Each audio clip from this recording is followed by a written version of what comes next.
I'm Senda, the host of Too Long Don't Listen, a podcast where we get to talk about career challenges, opportunities, and I wanted to cover a very sensitive topic today, which is imposter syndrome. A lot of you have asked me, what is imposter syndrome? If I'm your friend, you know that I've been through imposter syndrome throughout my career.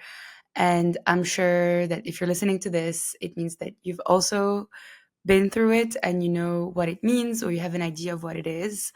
And I wanted to record this very short solo episode to deconstruct what imposter syndrome is, talk about why some people have it, how you can identify whether you have it or not, and what you can do to overcome imposter syndrome. And in my opinion, it's something that I've seen a lot of people around me go through. Um, it's something that deserves to be talked about and deconstructed in a way, if possible. And the reason why I wanted to record this episode is to prevent you from going through what I went through, hopefully. But let's start with, the theoretical foundations of imposter syndrome, where the word is coming from and why it even exists. Um, Imposter syndrome or imposter phenomenon is the most recognizable label with statistical evidence. 85% of UK adults admitted to feeling incompetent at work, and almost 70% don't feel they deserve their current success. This comes from research that I found from the Hub events. I'll link to the resources in the description. But to me, what this means is that more people around you go through it than you actually think. Because I think what's interesting with imposter syndrome is you don't know you're going through it until you're facing situations where you're losing your confidence and you feel like you don't belong or you feel like you're not good enough. And these feelings usually lead to burnout, which I'm sure a lot of you are familiar with. But it's something that is worth talking about because imposter syndrome is not like a disease. You can't identify it with a diagnosis, right? It's something that is psychological. And I think that to go through understanding what it means and understanding whether you have it or not is important to make sense to some of the feelings that you might be going through. And so I put together like a self-diagnosis checklist, which is something I found through resources that I've read or information that I gathered through readings and papers that were written about imposter syndrome. A great resource that I would advise you to go through if you're interested in looking more into it. It's the Harvard Business Review. They've published a few articles about what imposter syndrome is and what kind of profiles have imposter syndrome. And so usually what happens, and people who experience imposter syndrome usually started a new job. So let's say you started a new job, you're being tasked to do the things you've successfully done before in your previous company, but still you feel like you're unprepared and that someone could do a better job that you ever would. And this is common. I've been through it. I don't know if you've been through it, but I've been through this myself. And it's this feeling of, you've done it before and you've proven results and you've proven your worth or value in a way, but still it feels like it's not the right task for you and you're not the right person for the job. And that's the most frustrating feeling ever, because you're just going to be questioning every single thing that you're doing, and it's going to affect your performance. So this is one thing I realized, like when you start a new job, it could be a new experience or even a relationship. It can be also very personal. Like you're meeting someone and you feel like you're not good enough for the person, or that you're just not the right person for the job, quoting this sentence, right? And so I think that's something worth talking about, like starting a new experience and feeling like you're not good enough or that you're not right for the job is usually a sign of imposter syndrome.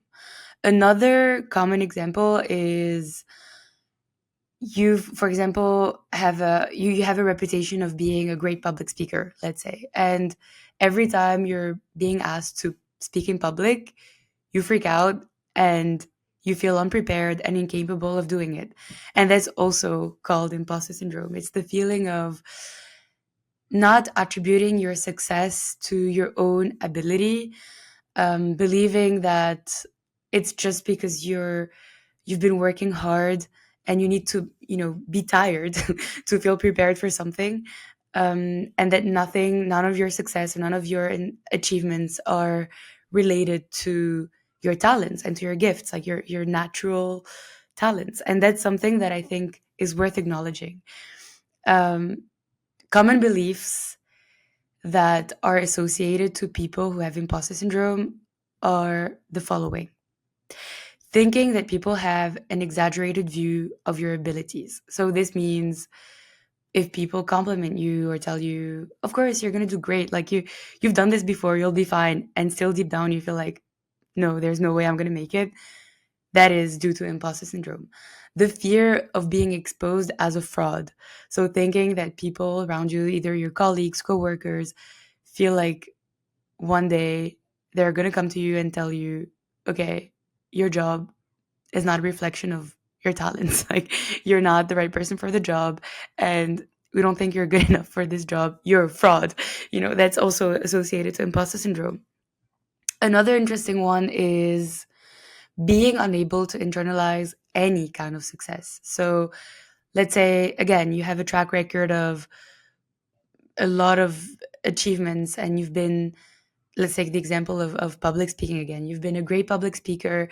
People gave you feedback. You've been invited to amazing conferences, and you've even given a TED talk, and still you feel like that success is not yours, that you're not unable to embrace and internalize that success. That's imposter syndrome. And so these are just a few examples of what it usually means to have imposter syndrome, because I think sometimes it's also overused. Like, whenever you feel you're not good enough, oh, that's imposter syndrome. I think it's usually associated to specific situations in your life, and more specifically in your career. It's very common for people to feel this in a work environment. And I've done some research on, are there some environments that are more prone to imposter syndrome than others? And before I give you the answer, I wanted to share a few of my personal stories and experiences. And I've been working in tech for the past 5 years, and there's no work experience or no year in my tech experience where I haven't felt like I was a fraud. And I think this is me being very open and transparent about it. But honestly, it sucks to be constantly thinking that you're not in the right place, that you're not a coder, so if you don't know how to code, you don't belong in the tech industry. And this, I think, is a misconception, because I worked with a lot of engineers in my career, and usually engineers are very open to collaborating with you, to helping you understand, the hard stuff, right? And to help you understand the details and the nitty-gritty of what they do. And usually they're happy to do it, but also a lot of time they make you feel like you're never going to understand, because you don't have that background or that degree that they have. And that's very frustrating. I think it's worth acknowledging this that you will have moments in your career where, I took the example of tech, but it could be another industry. Maybe you don't have experience in that industry, but still you're capable of providing value and providing an impact to the company you work in.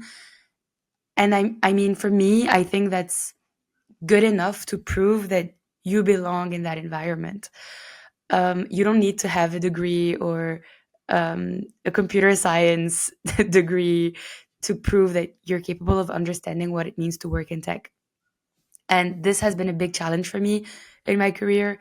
I mentioned the tech industry, but I can be even more specific. I worked at Cisco. In if you don't know Cisco, it's one of the biggest telecommunication and networking companies.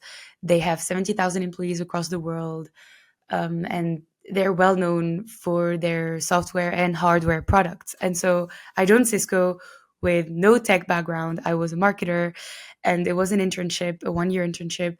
And during that internship, I felt like I shouldn't be there. Like it was just a tech industry, a tech company. I had no tech expertise, but I was just curious and hungry to learn. And I think that's worth recognizing. Like it's worth also rewarding in a way. You don't need to be an engineer to succeed in the tech industry. That's a huge misconception. I also wanted to share a very recent experience. I worked in a B2B SaaS startup called Speckle, which is an open source project serving the architecture, engineering, and construction industry. Again, I had no experience in this industry. I joined as the only marketer on the team. And I always felt like, obviously, I didn't belong there because I don't have the background.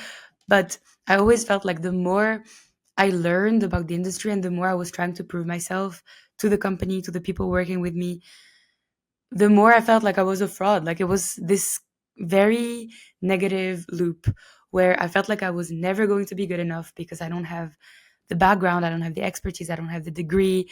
I'm not an architect, I'm not an engineer. Like, what am I doing here? And these thoughts I know today are associated to imposter syndrome. And so, back to the research, studies have shown that women in STEM are more prone to feeling imposter syndrome than men. So STEM stands for science, technology, engineering, and math. And I think this is, again, not saying that men don't feel imposter syndrome. Like, that's not what I'm saying. I think imposter syndrome, as we saw in the beginning, affects 85% of adults in the UK. I think that's, a stat that speaks for itself. But it's true that women in STEM are more prone to imposter syndrome, especially if, as I mentioned in my personal experience, right? You're surrounded with people who have been there, done that. Men usually are more confident and more, they own their experience more than women. And so, of course, if you're a woman, you're going to feel like you're not good enough. So, this is imposter syndrome. It's maybe a self diagnosis for sure. But I know now that I've read more about the topic and I understand what it means, I know that I was definitely going through imposter syndrome. And it did affect me in my experience as a marketer working in tech. I always felt like it affected me to feel like I wasn't the right person for the job because whatever I do, it was never enough. It was never going to be good enough. And so I was in this horrible loop of giving too much and feeling like it was never going to be enough and going through burnout. Obviously, ultimately, that's what happens, right? And so I want to wrap up this episode by giving you what I believe are ways to fight against imposter syndrome. The first thing, obviously, is to acknowledge that you have it. I recommend going through what I call an internal audit, which means sitting down with yourself and understanding if you've been through it or not, going through what I've shared with you. So that self-diagnosis checklist, whether you're starting a new job or maybe you've been in a job for a couple of years and you still feel like you're a fraud or that you're not the right person for the job, that someone else could be hired and do it better than you. I think it's worth taking the time to acknowledge these feelings and label them. It's okay to say that you're going through imposter syndrome, and trust me, this will help you avoid going through burnout later on down the line. Like, that's the worst thing that can happen to you because, as I said, imposter syndrome will put you in this loop where whatever you're doing is just not working. Whatever you're doing, whatever effort, whatever um, workload you're putting in, it's never good enough. And you feel like it's never going to be good enough. And so, what does that mean? It means that you're just going to pour more to the vase or to the cup or whatever it is, and you're constantly going to be doing this, and you're just going to find yourself tired, exhausted, and that's ultimately going to lead to burnout. So here are 3 actionable steps that you can start taking today to fight against imposter syndrome. As I said, the first one is building self-awareness. So acknowledging that you have imposter syndrome, go through that checklist I shared with you, do your internal audit, and assess how you're feeling about yourself, your impact, and your worth, whether it's in your company, in your relationship, in any situation that you feel like you're not doing the right thing, or that you're not the right person for the job or for the whatever you're being asked to do, I think it's worth acknowledging that you might be going through imposter syndrome. And then number two is tracking your success. This is, in my opinion, the best advice I can give anyone. I give this advice to my friends, and so to you, my listener, whoever you are. I think if you've acknowledged that you're going through imposter syndrome, it's worth starting to document your impact in your company. Make sure that you're gathering that evidence on how your work is influencing people around you and the processes around you. This is a great thing to do because, first of all, if you go through performance review, you will always be prepared. You will always have something to share. You will have evidence, proof, track records. Like, this is your work and you're documenting it, and you have to be bold and braggy about it. Like, if you've driven X% of growth in your social media strategy or in the sales that you're leading, like, this is something you should be proud of and you should be vocal about. And tracking your success will give you a proof point to fight against imposter syndrome. If you feel like you're not good enough, refer back to those metrics, refer back to that impact that you're tracking. And trust me, this will help you be more brave, um, and be more capable of standing up for yourself when it comes to having conversations with key stakeholders, when it comes to understanding whether you're the right person for the job. Well, yes, you are, because you've driven all these initiatives, right? So that's my biggest advice to you. Start tracking your success, document this, whether it's in a Notion page, a diary, a Google Doc, and whatever you're using, just do it. It will work. And here's a few probing questions. What are you most proud of? What initiatives have you achieved that make you stand out? What processes have you influenced or introduced that led to more efficient ways of doing things? Like, these are very simple questions that you can answer by yourself to start tracking your success. And finally, another one of my favorites, ask for feedback. Someone once told me that if no one tells you you're doing something wrong, it means that you're doing something right. I mean, obviously, this is something you should take with a pinch of salt, because I still think even if I'm doing something right, I want to hear that I'm doing something right. Like, I need that validation. I need people to tell me that I'm doing the right thing and that I'm on the right track. And that's why I would encourage you to not be afraid to ask for feedback. Asking for feedback will help you, first of all, add more credibility to your proof points, because you've been gathering that success, those impact points. Now you're asking people, think of this as quantitative versus qualitative feedback. Tracking your success is the quantitative part. Asking for feedback is the qualitative part. So you're gathering all this data to then figure out whether you're the right person for the job or not, asking for feedback. And this is something I like to do for both the good and the bad. So, as I said, ask for positive and negative feedback. What are the things that I can improve? How did you find my approach towards the last project I worked on? What can I start doing today to get closer to a promotion, a goal that you have, an aspiration that you have? On a scale from 1 to 10, how confident are you that I can achieve whatever goal I'm working towards? And these are questions you can ask your manager, your mentor, whoever you're talking to, that can help you assess your performance or who you feel comfortable sharing these things with. I feel like it's worth asking these questions and gathering as much feedback as you can.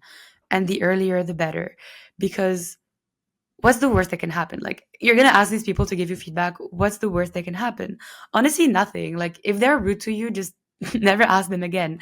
If they are kind and supportive and give you constructive feedback, then you know that you're on the right track. I think we underestimate the power of feedback and open conversations. And so, please, if you have a chance to do it, please do it. I think this is it. This is the end of the episode. This is, as I said, an important topic for me. I feel like a lot of my friends go through imposter syndrome. We talk about it sometimes, but we don't talk about it enough. If you feel like you're going through this yourself, feel free to reach out to me. I'm always open to talking about these things, discussing these things. If you're someone I work with, I'm happy to give you feedback if that can help.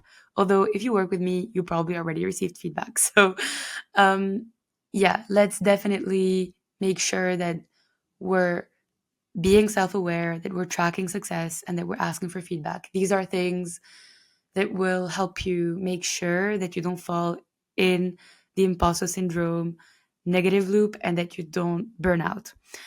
Trust me, I've been there, I've done that. So take my word for it. I hope that you've been enjoying these episodes. Make sure to subscribe to Too Long Don't Listen on YouTube, to give me a 5 star on Spotify. Trust me, those reviews matter and can help me grow the podcast further. So I would appreciate your support. You can also find me on Instagram, on Too Long Don't Listen, and on LinkedIn as Too Long Don't Listen. So I hope to see you at the next episode, and thank you so much for listening.